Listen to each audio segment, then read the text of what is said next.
WellsReportContext.com. The New England Patriots have issued a lengthy rebuttal statement to the Wells Report that came out last week. Jason, the Patriots first and foremost make the claim that the science that the Wells Report based their facts on is inaccurate. Do you buy that and the claims that they're making? Well, I think, first of all, it's not a matter of what I buy or what any of us buy. It's a matter of what will an arbitrator think when this is presented via appeal, certainly by Tom Brady's legal team, and we'll wait and see whether the Patriots take legal action or do something to the league themselves. But it's more about, does this Wells Report meet its own standard? More probable than not. If we don't have any of the logs of what each individual ball measured before the game started, and we don't know for sure which gauge was used, and we can't explain why these gauges are 0.35 to 0.45 psi off per reading, and we only checked 4 of the Colts balls after the game, and we don't note that 3 of them at halftime were under, and we have a Patriots ball after the game at 13.65 when the legal limit is 13.5, and the league officials inflated the balls themselves at halftime.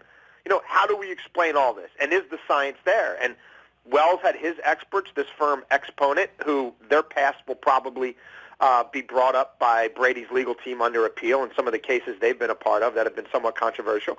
And, Brady and his team and the Patriots have their own experts who, feel like science, if you look at certain things here, the way that they would set them up, that you could make a plausible scientific argument that none of the Patriots balls were, in fact, actually below the limit.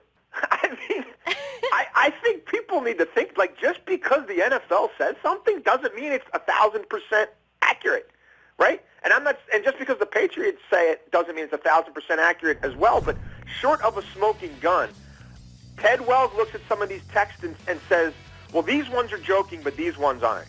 Well, how is he certain of that? And let's see the entire string of texts that he was privy to. I mean, what the basis of the Patriots and Brady's argument is going to come down to a few things. The science that we talked about, the context. How is Deflater serious, but other things they say clearly joking? How can we know without any shadow of a doubt what's joking and what's not when we don't have a smoking gun? And then what does he omit? Why aren't certain strings of conversation all the way in the report? Why isn't Brady's entire Q&A in the report? Why does Stefan Gostkowski, the kicker, who doesn't turn over any of his evidence, he's not sanctioned at all, but Brady won't turn over his phone, the same thing, and he's missing a quarter of a game. Why in the letter to the team on January 19th, where erroneously it's in there that one of the balls measured 10.1 psi, why is the letter mentioned in Wells' report but no explanation made as to why the Patriots got initially incorrect information from the league about their own balls? And again, the fight will be for the hearts and minds now, but eventually that appeals officer or that judge in a federal court, and is he or she going to look at this and say, wait a minute, does the punishment meet the supposed crime, and have they met their own threshold here of what the crime was? A sting operation, if you're looking at it from the Patriots' perspective, and they would say, well, wait a minute, the league was warned about this but never informed us. They had an opportunity to nip it in the bud before the game, and they didn't.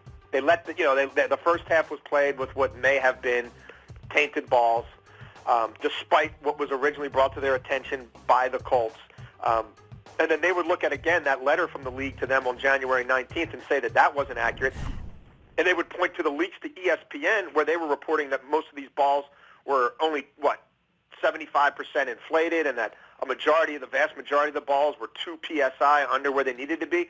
And they would say all that to them speaks to a conspiracy or a situation where this investigation was a means to an end, and that some of these causal relationships in the minds of some people had already been formed. But when the stakes are this high, and we're talking about 2 high draft picks, and maybe the greatest player in the history of the game suspended for a quarter of the year, and $1 million fine, then you can expect a rebuttal if either of those parties on the other side, the player or the team, feel like they were slighted.